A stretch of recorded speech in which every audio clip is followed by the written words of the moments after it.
తిరుపతిలోని శ్రీ పద్మావతి మహిళా విశ్వవిద్యాలయంలో మీడియా సమావేశం 22వ స్నాతకోత్సవ కార్యక్రమం శనివారం ఉదయం 10 గంటలకు ఇందిరా ప్రియదర్శిని ఆడిటోరియంలో నిర్వహించనున్నారు. శ్రీ పద్మావతి మహిళా విశ్వవిద్యాలయం వైస్ ఛాన్సలర్ ప్రొఫెసర్ ఉమా వారి మాటల్లో ఈ కార్యక్రమానికి రాష్ట్ర గవర్నర్ మరియు విశ్వవిద్యాలయ ఛాన్సలర్ అబ్దుల్ నజీర్ ముఖ్య అతిథిగా హాజరు కానున్నారు. విద్యాశాఖ మంత్రి నారా లోకేష్ కూడా పాల్గొనున్నారు. ఈ సందర్భంగా డిఆర్డీఓకు చెందిన ప్రముఖ శాస్త్రవేత్త శశికళ సిన్హాకు గౌరవ డాక్టరేట్ ప్రదానం చేయనున్నారు. మొత్తం 2591 మంది విద్యార్థులకు డిగ్రీలు అందజేయనుండగా ప్రతిభావంతులైన విద్యార్థులకు గోల్డ్ మెడల్స్, పుస్తక బహుమతులు, నగదు బహుమతులు అందించనున్నారు. ఈ సందర్భంగా వారు తెలియజేశారు.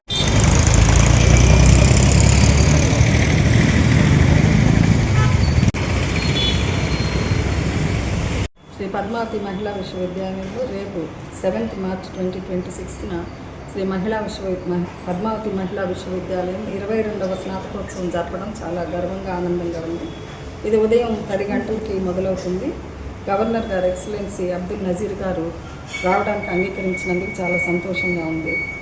ఈ కాన్వకేషన్ 2 సంవత్సరాలలో పాస్ అయినటువంటి స్టూడెంట్స్కి డిగ్రీలు ఇవ్వడం జరుగుతుంది. ఇందులో మొత్తం 1601 మంది స్టూడెంట్స్ ఇన్ పర్సన్ డిగ్రీ తీసుకోవడానికి అప్లై చేసుకున్నారు.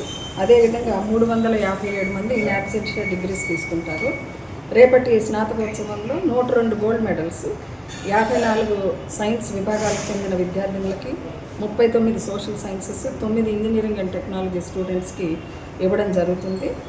బుక్ ప్రైజెస్ సైన్సెస్లో 9 మందికి, సోషల్ సైన్సెస్లో 14, మొత్తం 23 మందికి.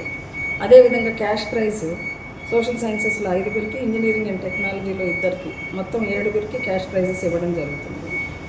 తర్వాత పిహెచ్డి డిగ్రీస్ 95 మంది విద్యార్థులకు పిహెచ్డి డిగ్రీస్ని అందజేయడం జరుగుతుంది. రేపటి కాన్వకేషన్లో ముఖ్యమైన అంశం ఏంటంటే శశికళా సిన్హా గారికి honorary doctorate, honoris causa doctor of science ఇవ్వడం జరుగుతుంది. ఈవిడ డిఆర్డిఓ హైదరాబాద్లో అవుట్ స్టాండింగ్ సైంటిస్ట్ హెచ్గా రిటైర్ అయ్యారు. మిసైల్ ఉమెన్ ఆఫ్ ఇండియా అంటారు. ఆవిడ రక్షణ రంగానికి చేసినటువంటి పరిశోధనలకి గుర్తింపుగా గవర్నర్ గారు ఆవిడకి పిహెచ్డి డిగ్రీ ఇవ్వడం మాకు చాలా సంతోషం.